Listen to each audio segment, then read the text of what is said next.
right, what's up everyone? So today we're going to be making something nice and fresh and a good side for cookouts, for anything that you're going to. And something that's nice and cold because it is hotter than the surface of Mercury out there.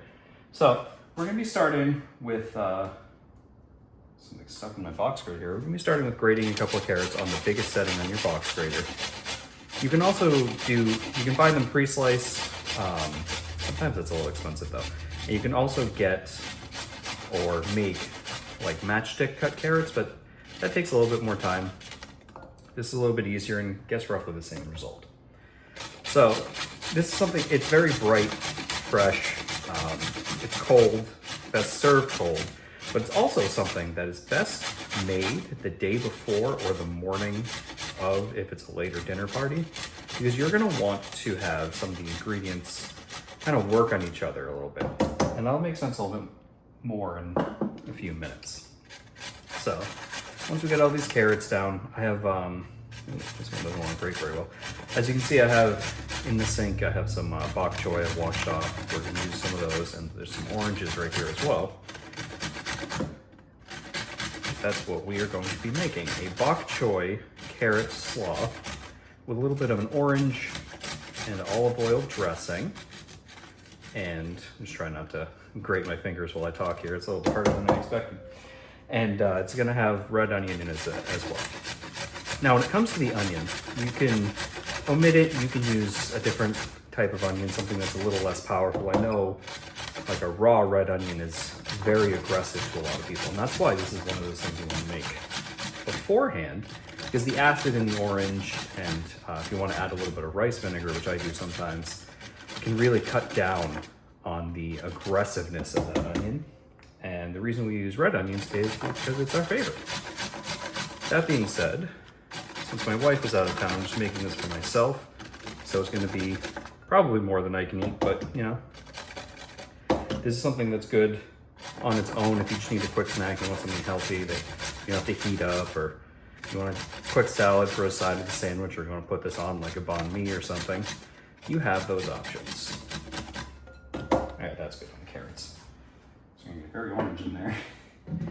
All right, so the first thing you're gonna do with these oranges is, since you're gonna be juicing these, what I'm doing here is I'm just pressing down while they're still whole to kind of loosen things up on the inside.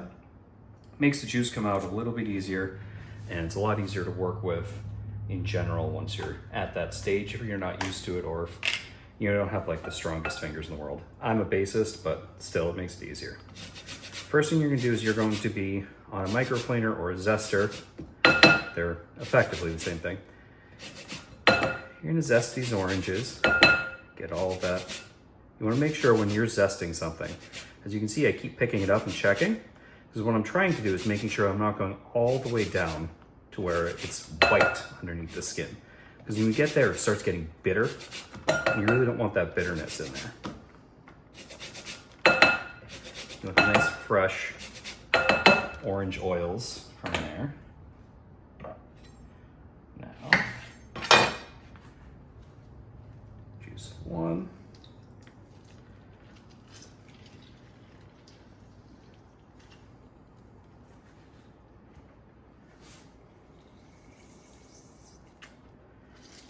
We're going to be doing this with both oranges. I have navel oranges here. This is better with mandarin oranges.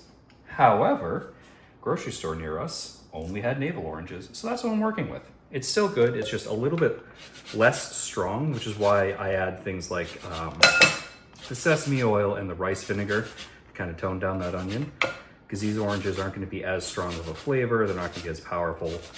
Even with the zest in there, it's gonna be a little bit lighter than, say, like a mandarin or a stronger tasting orange. And one thing about citrus fruit, when you're squeezing citrus fruit, it'll find whatever paper cuts you have, and it will make you really start questioning your life choices, as it stings every little bit of anything and any open wounds that you have. I have a paper cut on my thumb, and man, am I feeling it right now. It's not as bad as like a lime or a lemon, but it's definitely not fun. All right, get rid of this.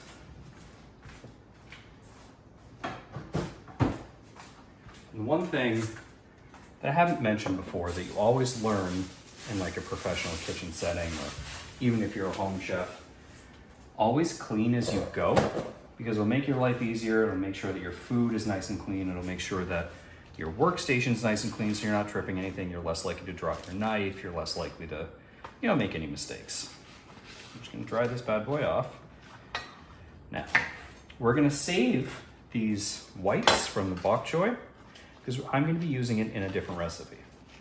So for those of you that have stuck around for a little bit, you saw when I made the fried rice, I used the whites of scallions in the rice, and I'm gonna do something similar, but with bok choy whites for dinner tomorrow.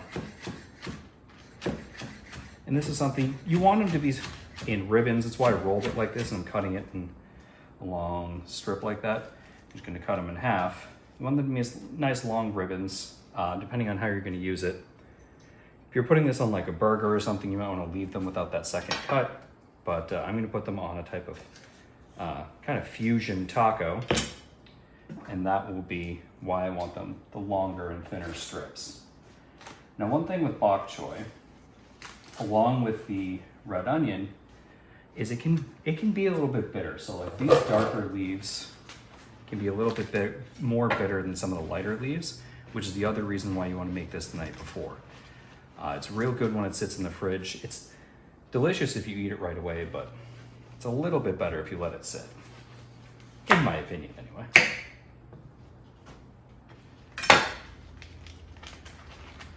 Roll this bad boy up.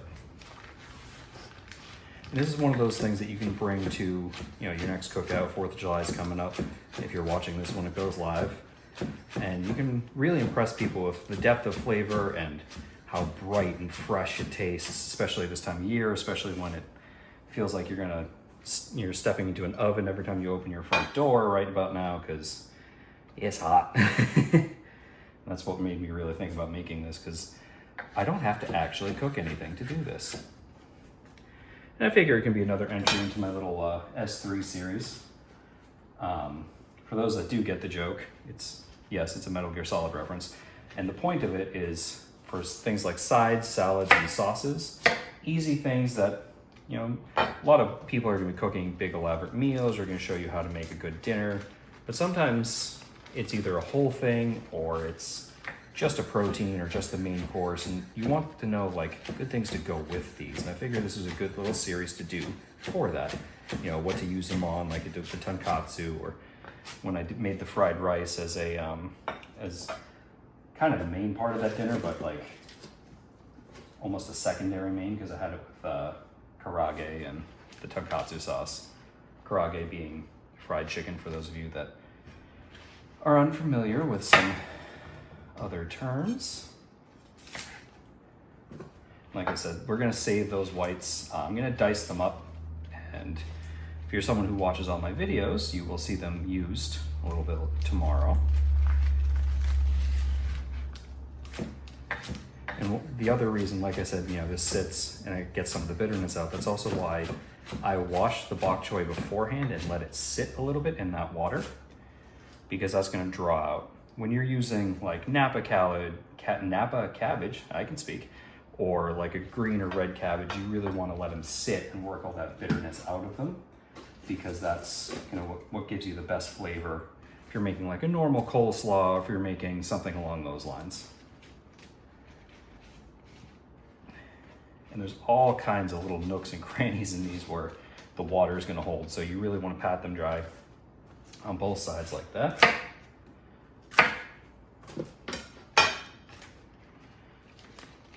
And I know these are still a little bit shimmering, they're not 100% dry, and that's totally fine.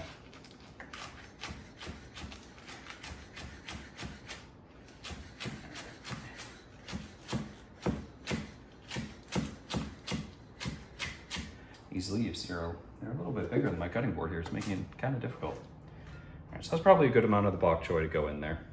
I might add more later, or if I eat some, I'll probably end up adding a little bit more. Next, we're gonna add the red onion. Now, unlike last time when I did red onion, when I was doing like a small dice, this is gonna be more strips like I just did with bok choy. So you're going to want to first cut your onion in half and cut it into a quarter. And the best way to do this So literally just ride the ribs of the onion, and you're gonna wanna cut it along those ribs.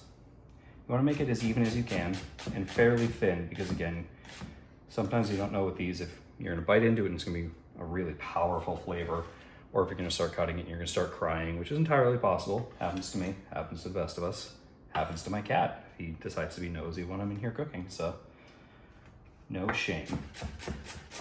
I've read somewhere that if you soak an onion before you cut it, it'll help. I've never actually tried it. So if any of you have tried that, feel free to let me know if it works, if it's just nonsense.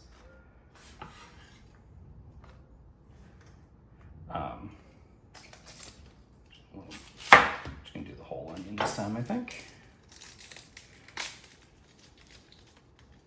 Now, if you do use something like a white onion or yellow onion, you're not going to need as much other strong flavor, so just the orange and the olive oil will be fine. And if you use something like a sweet onion, you want to be really careful what you add, just because those are a lot lighter in flavor, and you don't want to destroy that flavor profile. But that all comes down to preference and what you're using it for and what it's the side for. Now, if you're going to use this in like a side for a burger or top a burger with it, or make like a banh mi kind of thing with it, you would want to use a red onion like this, because you want that extra bite to it to go with either the fat of the burger or the extra, get my eyes, or the extra bit in banh mi. Clean up our station here. Mentioned cleaning up as you go, and then I left a mess. Do as I say, not as I do, right?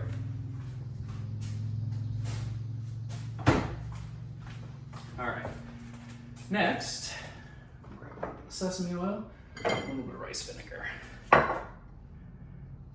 Now, one thing with sesame oil, when you're cooking with it, there's a saying, if you can smell it, you may have added too much. With this, it's gonna be about preference. For me, it's probably about a teaspoon, maybe two teaspoons of sesame oil and vinegar. And gotta get a good, like a tablespoon of olive oil. Now you can be gentle and stir it around, but this is something that's good to give a nice, good, strong mix. Hopefully your container seals better than mine did. I just noticed it was shooting oil all over my zester there. So we are gonna stir it because, hey, nobody's perfect, right? And right now, the main thing I'm smelling when I'm doing this is orange and sesame oil, which is surprisingly good mix, by the way.